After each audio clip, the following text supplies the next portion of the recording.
আমরা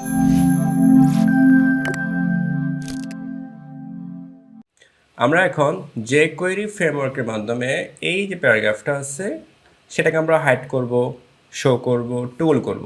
ক্লিক করার জন্য হাইড হয়ে যায়, আবার শোতে ক্লিক করার জন্য শো হয়, আবার টুগল হচ্ছে কি ক্লিক করলে হাইড হবে, ক্লিক করলে শো হবে। আমরা এই ইফেক্টগুলো আজকে ব্যবহার করা দেখব। তো চলো আমরা কাজ শুরু করি। আমরা যেহেতু আমাদের jQuery ফাইলের লিঙ্ক আছে তারপর টেনশন নেই, আমরা চাইলে সরাসরি ফাইল না ইউজ করে সিডিএন ইউজ করতে পারি, CDNJS। তাহলে আমাদের ফাইল লিঙ্কে আর ঝামেলা থাকলো না। এবার আমাদের ওয়েবসাইটটা কী হবে, লাইট ওয়েট হবে। যদি আমরা এরকম ফাইলটা যদি লিঙ্ক করে ফেলি, এরকম যদি এক্সট্রা ফাইল রাখি, সেক্ষেত্রে কী হয়, আমাদের যে ওয়েবসাইটটা আছে সেটা কী করে একটু ওয়েট নেয়, একটু কি নেয় ওয়েট নেয়। এতে করে কী হবে, এই যে আমাদের ওয়েবসাইটটা একটু লোডিং হতে সময় নেবে, হালকা ধরো 1 সেকেন্ড থেকে কম, তারপর সময় নেবে। আমি যদি সিরিয়ালটা ইউজ করি, প্রয়োজনীয় ডাটা কালেক্ট করে সে কী করবে, ইফেক্টটা চালু করে দিবে। ওকে, এখানে আমরা লিখবো jQuery jQuery 3.1 ভার্সন পাওয়ার গেলাম, জাস্ট ক্লিক করব। এখানে আমাদের ইউআরএল আছে, ইউআরএলটা ক্লিক করলাম, জাস্ট এখানে দিয়ে দিব, শেষ।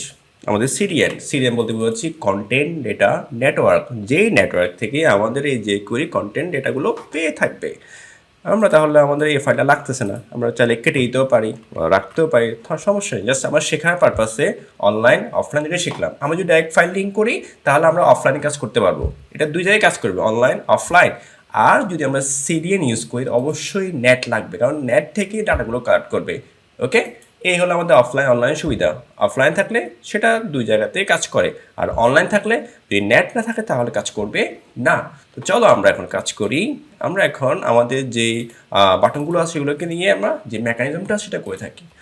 তো ফার্স্ট আমাদের কী করতে হবে, মেইন যে লিঙ্ক আছে অলরেডি, আমরা এখানে $সাইন দিব, তারপর ব্রেকেট, যেহেতু পুরো ডকুমেন্ট দরকার ডকুমেন্টটা নিলাম, তারপর রেডি করবো, রেডি। এর ভিতরে ফাংশন কল করবো, ফাংশন ফার্স্ট ব্রেকেট, এর ভিতরে আমরা দিব সেকেন্ড ব্রেকেট, এটা আমরা ক্লোজ করব, এন্টার। সেম আবার কোড ব্লক। এই সেন্টেন্সটা যতবারই আমি লাইন কোড লিখবো অবশ্যই প্রত্যেকবার এটা লিখতে হবে আমাকে। ওকে, তো ফার্স্ট টাইম কী করবো, আমরা কাকে কাটতে চাচ্ছি, দেখো এই যে আমাদের কি আছে, ধরো হচ্ছে আমাদের এই যে বাটন কি আছে বলতে আমাদের বাটন। ওকে, এই বাটন ধরে আমি যাব, অথবা আমি চাইলে এখানে ক্লাস ইউজ করতে পারি হাইট। এই হলো আমাদের হাইট, এখানে সিলেক্ট করলাম, আমরা হাইট বাটনকে সিলেক্ট করলাম। তাহলে কী করবো, যে যেন এই হাইট বাটন ক্লিক করলে যেন কাজ করে, ক্লিক ইভেন্টটা নিতে হবে। ওকে, তারপর আমরা আবার কোড লিখতে হলে কোড লিখবো, তাহলে ফাংশন প্রথম বন্ধনী দ্বিতীয় বন্ধনী, ওকে ফাইন, আবারও সে প্রথম বন্ধনী ডট প্রথম বন্ধনী, তারপর ক্লোজ করব। এখানে আমি আবার কাকে সেট করতে যাচ্ছি, কাকে প্যারা ক্লাসকে সেট করতে চাচ্ছি, যে ক্লিক করলে যেন হাইট হয়ে যায়। প্যারা যেহেতু ক্লাস আগে ডট থাকবে, এখানে আমরা লিখবো হাইট। কি লিখবো আমরা এখানে, হাইট। ওকে, আমরা এখন একটু চেক করি এটা কাজ করতেছি কিনা, আসলে একটু চেক করে আসি, রিফ্রেশ, ইয়েস ইটস ওয়ার্কিং। ওকে, কাজ করতেছে। ওকে, এবার আমরা কী করবো, আবার শো করার পালা। তারা দেখে কি এখানে কি লিখতে পারবো, এখানে আমরা স্পিড লিখতে পারবো, এখানে স্পিড। ওকে, আচ্ছা স্পিডের ক্ষেত্রে এই যে এখানে আমি বলে দিই, এই যে স্লোলি যাবে, স্লো একটা ব্যাপার আছে, স্লো। যদি এটা স্ট্রিং তাহলে আমার কী করতে হবে, কোটেশন বলে দিতে হবে স্লো। আমি এটা একটু রিফ্রেশ দিই, দেখো হাইট, দেখো স্লোলি কী হচ্ছে, হাইট হচ্ছে স্লোলি। ওকে, আমি টাইম বলে দিতে পারি 10,000 মিলিসেকেন্ড, যেহেতু এটা নাম্বার সেক্ষেত্রে আমাকে কোটেশন বলতে হবে না। স্ট্রিং ক্ষেত্রে আমাকে কী বলতে হবে, কোটেশন বলতে হবে। রিফ্রেশ দিলাম, দেখো হাইট, তো স্লোলি সে কী হচ্ছে, আমাদের হাইট আস্তে আস্তে হাইট হয়ে যাচ্ছে। আমরা চাইলে এবার বলে দিতে পারি। ওকে, আমরা চলে যাচ্ছি এখন সংখ্যা নামিয়েছি স্লো, যাবে স্লোলি, জাস্ট স্লো বলতে পারি, অথবা বলতে পারি ফাস্ট, যাও ফাস্ট। ওকে, আমি স্লোই রাখি, স্লো। আচ্ছা, হাইট তো হলো, এবার আমাদের কী করতে হবে, শো করতে হবে। তাহলে আমি আবার একটা সেম কোডটা লিখবো, এই দেখো $। ওকে, এবার এটা লিখবো, এটা হচ্ছে আমার হাইটের জন্য কোড, এবার শো এর জন্য কোড। ওকে, ডট প্রথম বন্ধনী ক্লোজ করব। এবার এখানে লিখবো সিলেক্টর, এবার লিখবো আমাদের শো বাটন ক্লিক করে শো হয়। ঠিক আছে, ক্লিক করলে ক্লিক ইভেন্ট চালাতে হবে।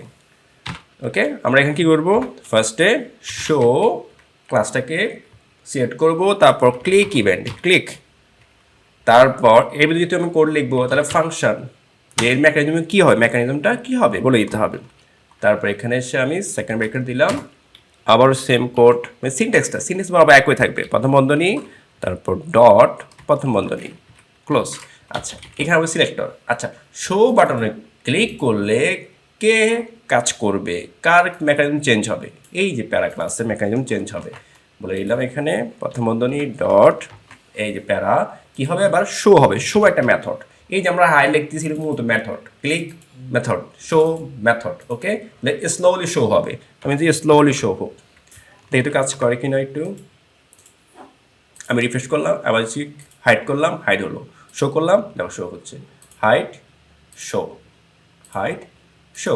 আমরা আমাদের ওয়েবসাইটে এরকম সেকশনে কাজ করে রাখতে পারি যে ক্লিক করলে শো হবে, ক্লিক করলে হাইড হবে, কিছু ইনফরমেশন রাখতে পারি যে ক্লিক করলে দেখবে, ক্লিক করলে দেখবে না, মানে হাইড হয়ে যাবে। ঠিক আছে, এই দেখো, তাহলে দেখো এই কাজটা কত দ্রুত সুন্দরভাবে ইফেক্টটা কাজ করতেছে, কার মাধ্যমে, jQuery মাধ্যমে। ওকে, এটা চাইলে আমরা জাভাস্ক্রিপ্টে করতে পারতাম। ঠিক আছে, আর জাভাস্ক্রিপ্ট করতে গেলে কিছু কোড বেশি হতো, আরও ইজিলি মানে বানাতে হতো আর কি, কিন্তু এখানে আরও ইজিলি, একদম ইজি, জাস্ট মেথডটা বললাম, কাজ করতেছে, ক্লিক করলে শো হচ্ছে, ক্লিক করলে কি হচ্ছে, হাইড হয়ে যাচ্ছে। টুগল ক্লিক কী হবে, দুটো কাজ একসাথে হবে, ক্লিক করলে হাইড, ক্লিক করলে শো। তাহলে আমরা কী করতে পারি, এই যে এখানে এসে আবার সেমভাবে আবার আমরা কী করি, বাউন্ডটাকে সেট করি, আবার একই মেকানিজম, একই কোড লিখবো, আবারও ডলার, তারপর হচ্ছে আমাদের হচ্ছে কি প্রথম বন্ধনী ডট প্রথম বন্ধনী, তারপর হচ্ছে এখানে কি থাকবে আমাদের কোটেশন, তারপর সিলেক্টর, নাম কি টুগল, এই যে টুগল ক্লাস। আচ্ছা, ক্লিক করতে হবে, তাহলে ক্লিক, আমি যদি ডিবিএল দিই, ডিবিএল ডাবল ক্লিক, আমি ক্লিক দিলাম, তারপর এখানে যেহেতু ভিতরে আমার কোড লিখতে হবে, বিকটটা মেকানিজম আছে, ক্লিক করলে চেঞ্জ হবে, ক্লিক করলে হাইড শো হবে, তাহলে ফাংশনের মাধ্যমে করতে হবে এটা, ফাংশন প্রথম বন্ধনী তারপর সেকেন্ড ব্রেকেট, তারপর হচ্ছে আবার সেম কোডটা ডলার প্রথম বন্ধনী ডট প্রথম বন্ধনী ক্লোজ। এখন আমার কি লাগবে, আচ্ছা টুগল, কারে ক্লিক করলে, মানে এই যে টুগল বাটনে ক্লিক করলে কে চেঞ্জ হবে, প্যারা ক্লাসটা চেঞ্জ হবে, এই যে প্যারা এটা ক্লাস ডট চলে আসলো, এটা কী হবে, টুগল নামে একটা মেথড, টুগল নামে একটা মেথড আছে। ওকে, তো এটা কীভাবে কাজ করবে, দুটো না ফার্স্ট না কীভাবে, মানে স্লো না ফার্স্ট বা সেকেন্ড, আমি যে 5,000 সেকেন্ড দিচ্ছি, মিলি সেকেন্ড দিচ্ছি। ওকে ফাইন, তবে এই সকল কোড অবশ্যই ডকুমেন্ট ডট রেডি থাকতে হবে, এর বাইরে হলে কাজ করবে না। এটা তো জাভাস্ক্রিপ্ট না যে বাইরে কোড লিখলে হয়ে যাবে, এটা এই ডকুমেন্ট রেডির মাধ্যমে কাজ করবে, না হলে কাজ করবে না। ভুলে যদি আমরা না দিই কোড যদি ভুল করি, এটা কিন্তু কাজ করবে না বলে দিচ্ছি কিন্তু আগেই। রিফ্রেশ, এবার দেখো হাইড হচ্ছে, ক্লিক করলে শো হচ্ছে, এবার টুগল ক্লিক করলাম, 5 সেকেন্ড ধরে হাইড হচ্ছে, আবার ক্লিক করলাম, দেখো 5 সেকেন্ড ধরে সে কী হবে, শো হবে। কাছে দাঁড়ান না, এভাবে চাইলে আমরা হাইড শো টুগল মেথড ব্যবহার করে আমাদের ওয়েবসাইটকে আরও ইন্টারেক্টিভ, আরও অ্যামাজিং, ফ্যান্টাস্টিক করতে পারি।